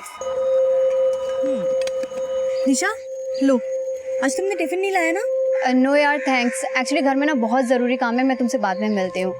और हमें अपने घर ले जाना भी अवॉइड करती थी। मैं क्या सोच रही थी, अब गार्डन में पढ़ने के बदले बारी बारी अगर एक दूसरे के घर चले जाए तो कैसा रहेगा? नहीं यार, घर नहीं। अरे actually sunlight is good for health ना, और सनलाइट में तो कंसंट्रेशन भी अच्छा रहता है, तो हम यहीं पढ़ेंगे। Sir, we all love her. ये सोच के भी गुस्सा आ रहा है कि इतना कोई क्रूअल कैसे हो सकता है। Sir, please find a culprit, वरना उसकी आत्मा को शांति नहीं मिलेगी। हाँ बोल। सर, दिशा के बाप के बारे में सब कुछ पता कर लिया मैंने। 1 नंबर का दारूबाज जुआरी आदमी है। उसके पुराने दोस्तों से पता चला है कि दिशा और दिशा की फैमिली को छोड़ा क्यों उसने। ठीक है, तू नजर रख।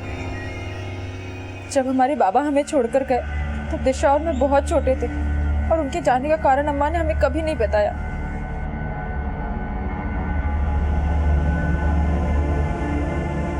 अच्छा, आपके पिता के अलावा आपकी फैमिली में, आपकी रिश्तेदारी में और कौन कौन मर्द है? मेरा पति। आपका पति? लेकिन आपकी बहन दिशा का मर्डर हो गया और ऐसे वक्त में भी वो आपके साथ नहीं है? सब दरअसल 2 साल पहले ही मैंने उसे छोड़ दिया था। मैं जान सकता हूँ आपने अपने पति को क्यों छोड़ा? साहब, वो मुझे बिल्कुल पसंद नहीं करता था। हर रोज झगड़ता और मुझे कोसता रहता था। मेरा दिमाग खराब था कि मैंने तुझसे शादी की। हाँ, न शक्ल न सूरत न अकल न सलीका। अरे तुझसे अच्छी तो तेरी बहन है। तुम दोनों को देख के कौन कह सकता है कि तुम दोनों बहन है? और फिर कुछ समय बाद पता चला कि उसका चक्कर किसी और औरत के साथ चल रहा है, इसलिए मैं उसे छोड़कर अम्मा के पास चली आई। सब पता चल गया मुझे। हाँ, विजय का फोन आया था, इसका थोड़ा सा झगड़ा हुआ विजय से, और तुम इसको उठा के इधर ले आई। अरे अम्मा, कोई छोटी बात नहीं है, उसका किसी और औरत से चक्कर चल रहा है। क्या? पर वो तो अब अपने मुंह से थोड़ी ना बताएगा वो अपनी करतूतें। बस अम्मा, बहुत हो गया, अब चिचिक कहीं पे भी नहीं जाएगी। दिशा तो हमारा तलाक ही करवाना चाहती थी। नाम क्या आपके पति का? विजय नायर। तो आपका और विजय का तलाक हो गया? नहीं, पिछले कुछ समय से विजय मुझसे और अम्मा से माफी मांगने आ रहा था, लेकिन दिशा बिल्कुल नहीं चाहती थी कि मैं उसके पास वापस जाऊं।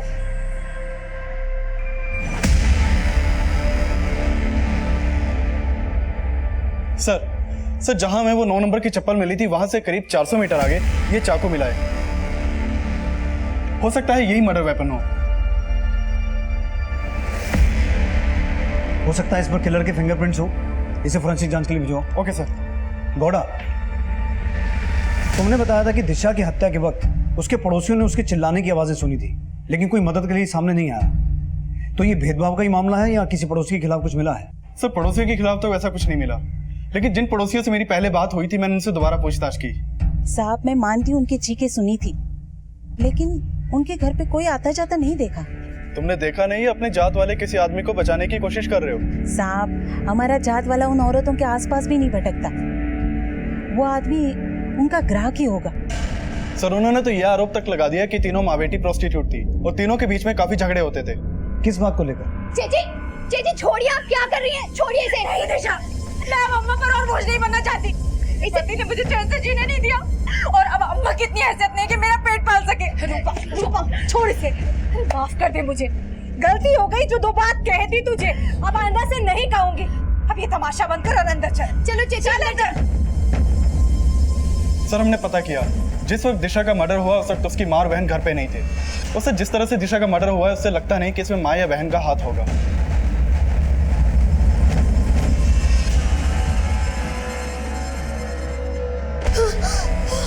अम्मा, अम्मा, अम्मा, क्या हुआ अम्मा? अम्मा, नर्स, देखिए ना अम्मा को क्या हो गया। अम्मा,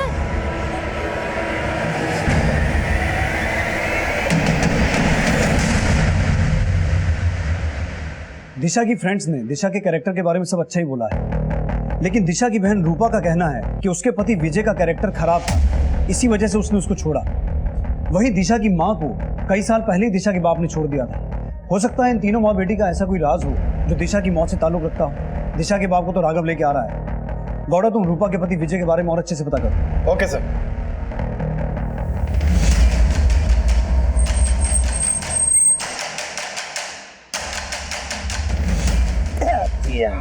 पीछे नहीं छोड़ रहा है। चलो चाचा फेंको पत्ता। गोपेश्वर उर्फ गप्पू, तुम हो? हाँ क्या बात? ले चलो इसे। लेकिन बात क्या है साहब? तुम्हारी छोटी बेटी दिशा का मर्डर हो गया, तुम तो जानते ही होगे। चल। अरे लेकिन साहब बात तो सुनो, मेरा उनसे क्या लेना देना साहब? मेरी बात तो सुनो साहब, क्या लेना देना मेरा उनसे? साहब मुझे उन लोगों को छोड़े 25 साल हो गए और आप उस पुरानी बात को लेके मुझ पर शक करें। हमारे शक की छोड़, अपने शक की बता। तुझे ये डाउट था ना कि दिशा तेरी बेटी नहीं है, इसीलिए तूने अपने परिवार को छोड़ा? हाँ, क्योंकि मेरी बीवी का चरित्र सच में खराब था, मानता हूँ। मैंने दिशा को कभी अपनी बेटी नहीं माना। अगर मुझे किसी को मारना होता तो मैं 25 साल पहले अपनी बीवी को मारता। लेकिन 25 साल बाद मर्डर बेटी का हुआ।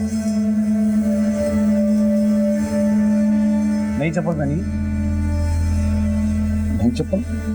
आप कहना क्या चाहते हैं? सब समझ में आ जाएगा।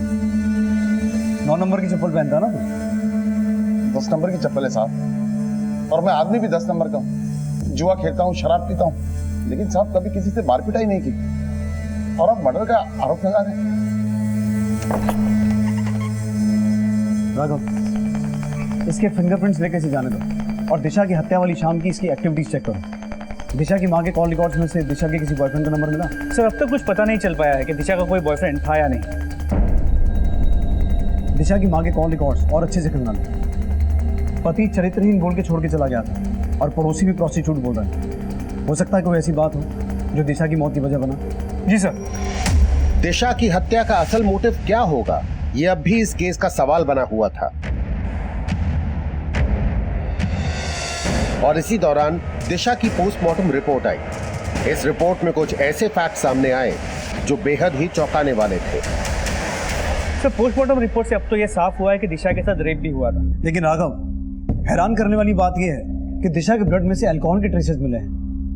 अगर उसने हत्या से पहले शराब पी थी तो क्या उस किलर के साथ पी थी? और फिर उन दोनों के बीच में ऐसा क्या हुआ जो वारदात में तब्दील हो गया? सर माना कि दिशा के खून में अल्कोहल के ट्रेसेस में थे, लेकिन पोस्टमार्टम रिपोर्ट से यह भी पता चला है कि उसके मर्डर के 8 घंटे पहले से उसने कुछ भी नहीं खाया। तो हो सकता है शराब भी उसे जबरदस्ती पिलाई गई। इसके अलावा सर दिशा, उसकी माँ और उसकी बहन के खिलाफ कोई भी ऐसा सबूत नहीं मिला है जो ये प्रूव करे कि उन लोग प्रोस्टिट्यूशन में इन्वॉल्व थे। तो दिशा के लाइफ में कोई लड़का भी नहीं था। लेकिन राघव, फोरेंसिक रिपोर्ट से यह बात तो साफ हो गई है कि 9 नंबर की चप्पल और उस चाकू पर मिला खून दिशा का ही था, और उस चाकू और घर पर मिले फिंगरप्रिंट्स एक ही आदमी के थे। इसका मतलब है सारा कांड एक ही आदमी का किया हुआ है।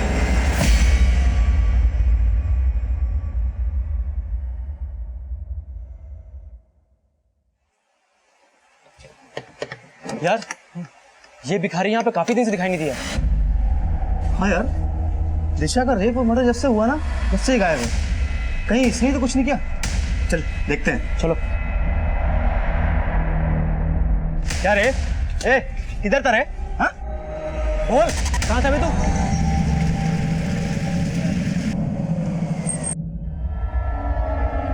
पीछे हटो, पीछे हटो, चलो पीछे। इसी जल्दी से हॉस्पिटल लेके जाओ। Okay sir. सर शायद इसी ने दिशा का रेप और मर्डर किया है। अगर इसने कुछ गलत किया है तो इसे सजा कानून देगा। तुम कौन होते हो किसी को सजा देने वाले?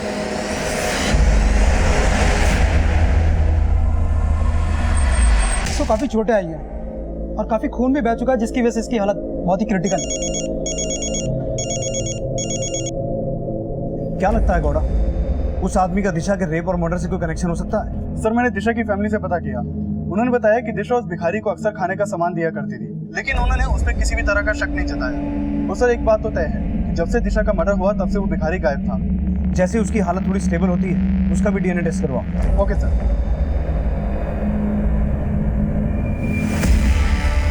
सर मुझे ये नहीं पता कि रूपा अपने पति के साथ क्यों नहीं रहती थी, लेकिन उसका पति हमेशा यहाँ आया जाया करता था और कुछ दिन पहले तो वो रूपा को अपने साथ जबरदस्ती ले जाने की कोशिश भी कर रहा था। कहीं नहीं जाएगी ये। बीवी है मेरी वो, देखता तू किसे रोकती। चल चल। हाथ मत लगाना इसे। बीवी है तेरी, अगर तू उसे बीवी मानता ना तो किसी और औरत के साथ रिश्ता नहीं रखता तू। तेरी चेची भी ना कुछ कम नहीं है, इसकी सच्चाई तुझे पता चली ना तो। खराब खुद है और आरोप मेरी चेची पे लगा रहा है ना। चल निकल ऐसे, निकल निकल वरना 100 नंबर लगा के ना पुलिस को बुलाऊंगी। भाग। मैंने कुछ भी नहीं किया। 16 जून की शाम तूने दिशा का मर्डर किया था। नहीं साहब, उस वक्त मैं ड्यूटी पे था। साहब मैं मानता हूँ कि उनके साथ मेरी नहीं बनती, लेकिन साहब मैंने कुछ भी नहीं किया। तो मुझ पर बेकार में शक करती थी। मेरा यकीन मानिए, मेरा किसी के साथ कोई चक्कर नहीं साहब। लेकिन तू अपनी बीवी रूपा को बोलता था कि तुझे रूपा से ज्यादा दिशा पसंद थी, लेकिन दिशा ने पूरे मोहल्ले के सामने तेरी बेइज्जती कर दी। गुस्सा तो आया होगा, इसलिए तूने उसे सिर्फ मारा नहीं बल्कि उसके साथ अपनी हवस भी पूरी की। नहीं साहब, मैंने कुछ भी नहीं किया है, मुझे जाने दो साहब। दिशा का रेप हुआ है, ऐसे नहीं जाने देंगे। इसका डीएनए टेस्ट करवाओ। दिशा की बॉडी पे जो डीएनए मिला था तो जरूर इसी का होगा। हेलो, क्या सर? जिस आदमी को लोगों ने दिशा के घर के पास पीटा था उसकी हॉस्पिटल में डेथ हो गई है।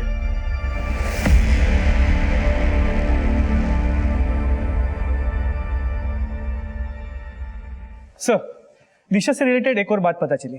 दिशा ने करीब 2 महीने पहले एक राजू नाम के आदमी पे अटेम्प्ट टू मर्डर का केस फाइल किया, लेकिन बाद में वो केस वापस ले लिया। केस के डिटेल्स में लिखा है कि इस राजू ने दिशा की मां को अपनी बाइक से रौंद के मार देने की कोशिश की।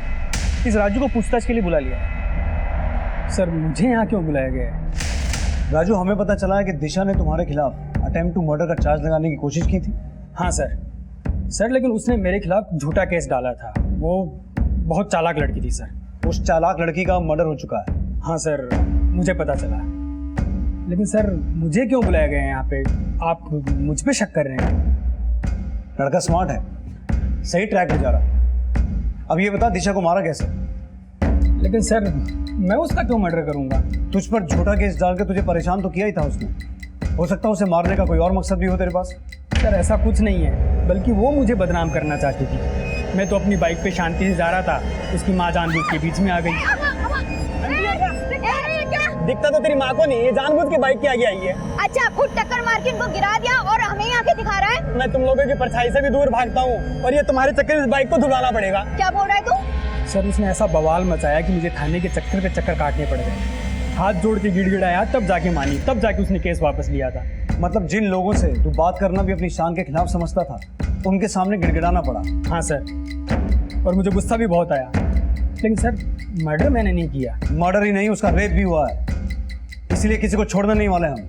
दिशा के रेप और ब्रूटल मर्डर में पुलिस हर संदिग्ध की डीएनए जांच कर रही थी। मीडिया और जनता लगातार दिशा को इंसाफ दिलाने की गुहार लगा रही थी और पॉलिटिकल पार्टीज इस मुद्दे को चुनावी हथियार बना के अलग अलग प्रतिक्रियाएं दे रही थी।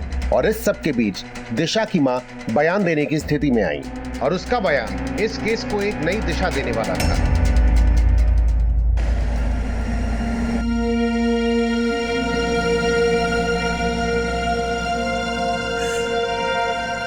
मुझे मेरी बच्ची चाहिए।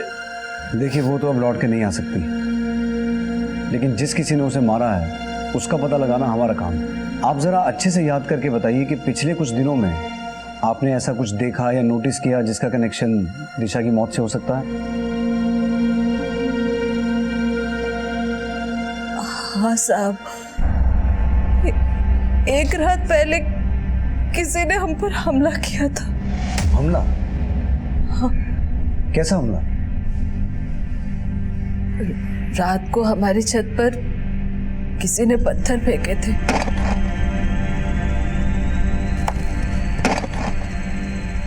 मैं बाहर आकर देखी तो वहां कोई नहीं दिखा, पर अगली सुबह मैंने देखा। अम्मा, तेरे लिए नहाने का पानी रख दिया है, जाके नहा ले।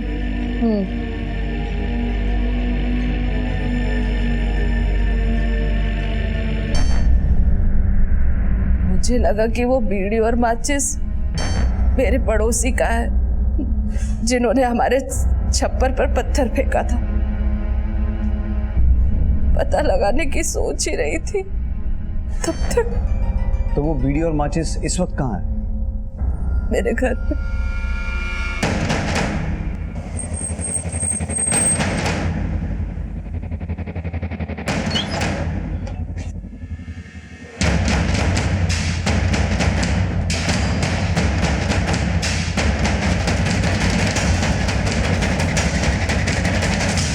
सर ये देखो सर, ये काफी लो क्वालिटी की बीड़ी है। इस तरह की बीड़ी लेबर क्लास के लोग ही पीते हैं। 9 नंबर की चप्पल के बाद अब पुलिस के सामने उस ब्रांड की बीड़ी आई जो शायद दिशा का हत्यारा पीने वाला हो सकता था। इस अनुमान के आधार पर पुलिस इलाके के उन वर्गों के लोगों की जांच करने लगी जो गुनहगार हो सकते थे, और तभी एक नई सूचना सामने आई। सर, पता चला है कि कुछ दिनों पहले दिशा की मदर का कुछ मजदूरों के साथ झगड़ा हुआ। पैसा लेके भाग जाऊंगी क्या? घर बना रही हूँ तो रहने के लिए। अभी काम मत रोको, पीछे वाली पूरी छत बाकी है। अरे ये तो तुम बहुत दिनों से कह रही हो। एक शर्त पे पैसा छोड़ सकता हूँ, अगर आप बदले में। तेरी हिम्मत कैसे हुई ये सब बोलने की? हाँ, अरे ऐसे दोबारा बोला ना तो जान से मार दूंगी। चल बैठ यहाँ से, नहीं बनवाना तेरे से घर। उन मजदूरों में से सिर्फ एक मजदूर के फिंगरप्रिंट्स और डीएनए सैंपल्स मिल पाए। हो सकता है उन मजदूरों में से कोई एक हो।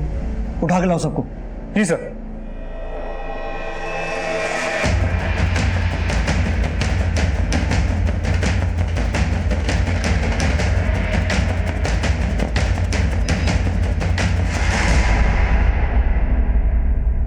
साहब क्या गलती हो गई हमसे?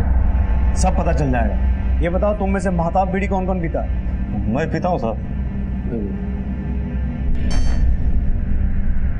घोड़ा, जो आदमी चुप है शुरुआत उसी से करें।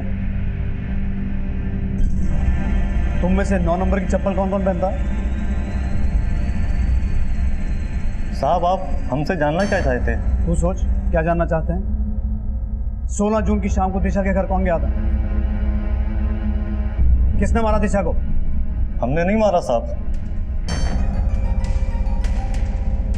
याददाश्त ताजा करवाओ इनकी। देखो कौन सबसे पहले मुंह खोलता है।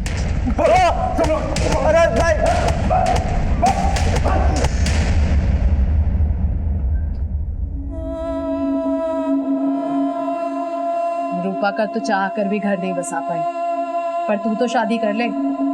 अम्मा, शादी से भी ज्यादा जरूरी है कि मैं LLB पूरी करके कहीं जॉब ढूंढूं, उसके बाद सोचूंगी शादी का। शादी के बाद भूल तो नहीं जाएगी हम लोगों को?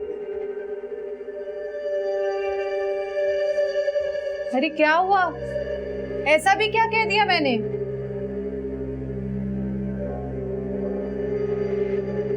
ये लो लो। क्या है ये? अम्मा, ये है मेरी विल, मतलब की वसीयत, और इसमें लिखा हुआ है कि मेरे मरने से पहले और मेरे मरने के बाद मेरा जो कुछ भी है वो सिर्फ आपका और चीची का। दोबारा ये मरने की बात मत करना कभी।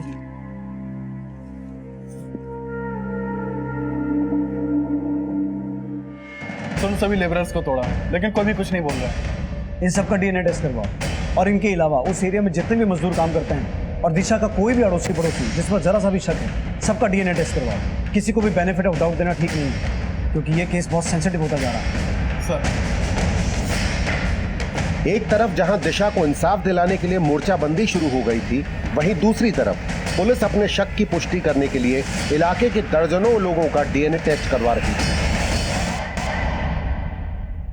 सर, दिशा के घर के पास एक कंस्ट्रक्शन साइट है जहाँ पे कई सारे माइग्रेंट वर्कर्स काम करते हैं। पता चला है कि दिशा के मर्डर के बाद वहां से 3 वर्कर्स गायब हैं, समीर, जुगल और अकील। सर, ये जुगल और अकील वेस्ट बंगाल के रहने वाले हैं और समीर आसाम का।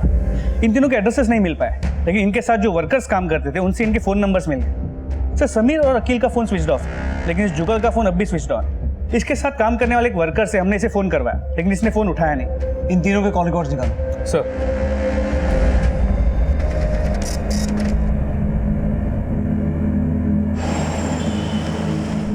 इन तीनों को यहाँ आसपास कभी देखा है आपने? नहीं। कौन है ये लोग? हमें शक है दिशा के रेप और मर्डर में इन तीनों का हाथ हो सकता है। सर, इस समीर का फोन दिशा की मर्डर वाली रात से ही आसाम की तरफ मूव करने लगा और वहां पहुंचते ही स्विच ऑफ हो गया। इस समीर और अकील के फोन दिशा के मर्डर के अगले दिन सुबह से वेस्ट बंगाल के बीरभूम एरिया की तरफ मूव करने लगे। वहां पहुंचने के बाद अकील का फोन 2 दिन बाद स्विच ऑफ हुआ, लेकिन जुगल का फोन अब भी बीरभूम एरिया में एक्टिव है। यानी कि इन तीनों के गायब होने की वजह दिशा के मर्डर से जुड़ी हो सकती है, और हो सकता है जुगल इन दोनों के बारे में कुछ जानता हो। राघव, बीरभूम जाने की तैयारी करो और किसी भी तरह जुगल के फोन को ट्रैक करके उस तक पहुंचो। अकील, जुगल और समीर को संदिग्ध मानते हुए पुलिस उनको ढूंढने में जुट गई और काफी कोशिशों के बाद पुलिस को जुगल का पता चला।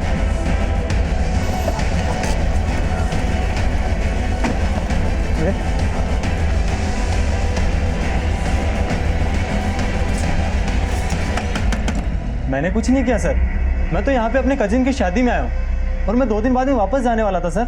बल्कि मैंने तो वापसी की टिकट पहले से बुक करवा रखी है सर। अकील और समीर कहाँ हैं?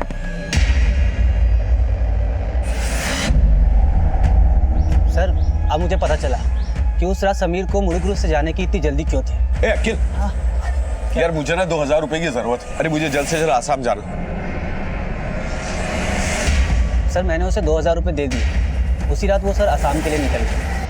सर, तब मुझे एहसास नहीं हुआ, लेकिन अब लग रहा है सर वो शायद आप लोगों से डर रहा था, इसलिए सर मर्डर करने के बाद वो यहाँ भागा है। कि समीर अभी कहाँ मिलेगा? शायद अपने गांव में, आसाम। वहाँ का पता है तुम्हारे पास? हाँ है सर। उसका पता हमें दो और तुम दोनों को हमारे साथ चलना होगा, डीएनए टेस्टिंग करनी है।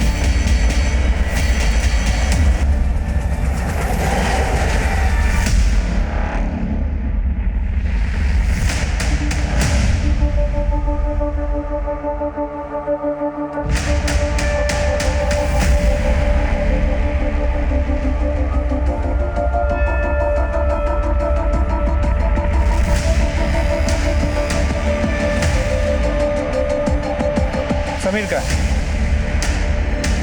क्या?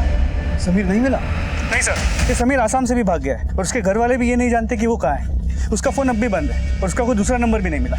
समीर के सभी घर वालों का नंबर सर्विलेंस पे डालो, वो उनसे कभी ना कभी तो कांटेक्ट करेगा।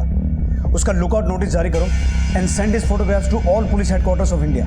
समीर का गायब होना उसे इस केस का प्राइम सस्पेक्ट बना रहा था। उसकी तलाश जारी थी।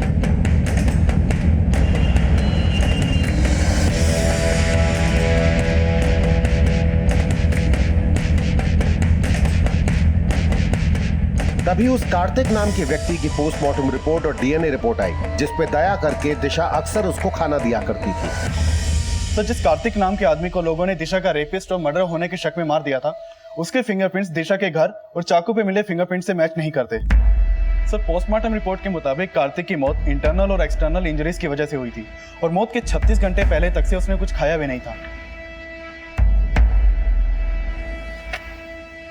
मतलब उन लोगों ने बिना सोचे समझे ऐसे आदमी को मारा जो बेचारा भीख मांग के अपना पेट पाल रहा था। ऐसे लोगों की वजह से ही दिशा और उसके परिवार को इतना कुछ झेलना पड़ा। ऐसे लोगों के इग्नोरेंस की वजह से ही दिशा के साथ रेप और उसकी हत्या करने वाले को दिशा के साथ इतनी ज्यादती करने का हौसला मिला। अगर ये लोग पहले दिशा की चिल्लाने से इकट्ठा हो जाते तो दिशा के साथ इतना बुरा कभी नहीं होता।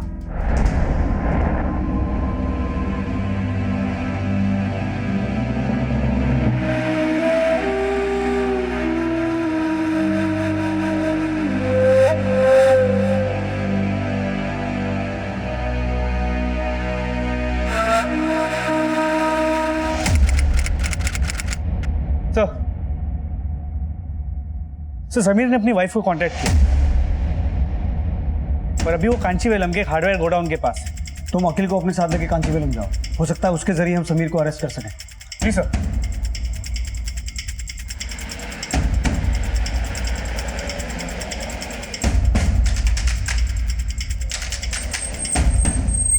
समीर, अरे अखिल, कैसा है भाई?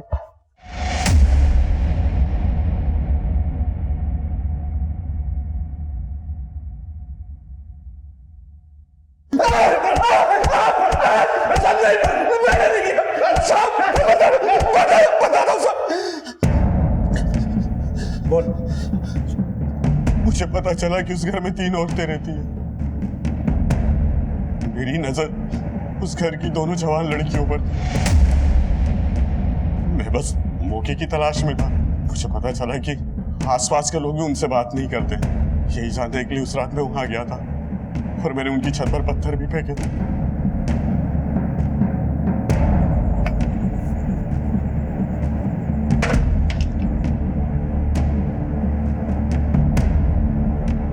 उसके इतने चिल्लाने के बाद भी उसकी मदद के लिए कोई नहीं आया। मुझे लगा कि मैं उस लड़की के साथ कुछ भी करूंगा तो आसपास के लोग उसकी मदद के लिए नहीं आएंगे। मैंने सोच लिया था कि जिस दिन उस घर में कोई लड़की अकेली होगी तो मैं वहां जाऊंगा जरूर।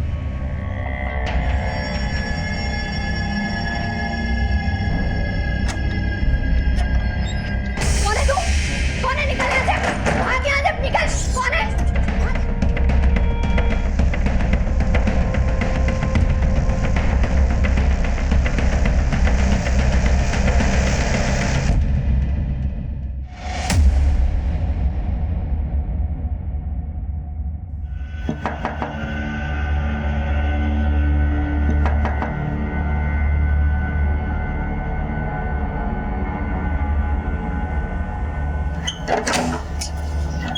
जी, दिशा की मदर रामेश्वरी आप ही हैं? जी।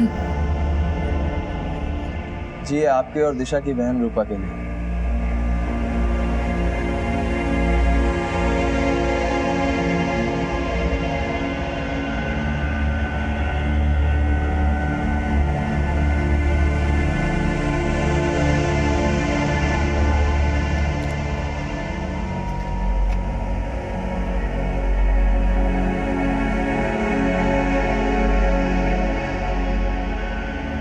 वो दिशा के लिए ट्रस्ट बनाया था ना, जिसमें लोगों ने हमारी मदद करने के लिए पैसे जमा किए थे, उसी का चेक। अम्मा, ये है मेरी विल, मतलब की वसीयत, और इसमें लिखा हुआ है कि मेरे मरने से पहले और मेरे मरने के बाद मेरा जो कुछ भी है वो सिर्फ आपका और चीची का। दिशा एक ऐसा संघर्ष कर रही थी जो काबिले तारीफ था। दिशा की हत्या उसके परिवार के लिए जितनी दुखद है उतनी ही इस समाज के लिए भी दुखद है, क्योंकि दिशा जैसे प्रतिभावान लोगों की हमारे समाज को जरूरत है। लेकिन अफसोस, हम अक्सर ऐसे लोगों को प्रोत्साहन देने की बजाय उन्हें जातीय मतभेदों का पीड़ित बना देते हैं, जो बेहद ही निंदनीय है। क्राइम पेट्रोल के ऐसे ही मजेदार एपिसोड्स देखने के लिए हमारे चैनल को सब्सक्राइब करें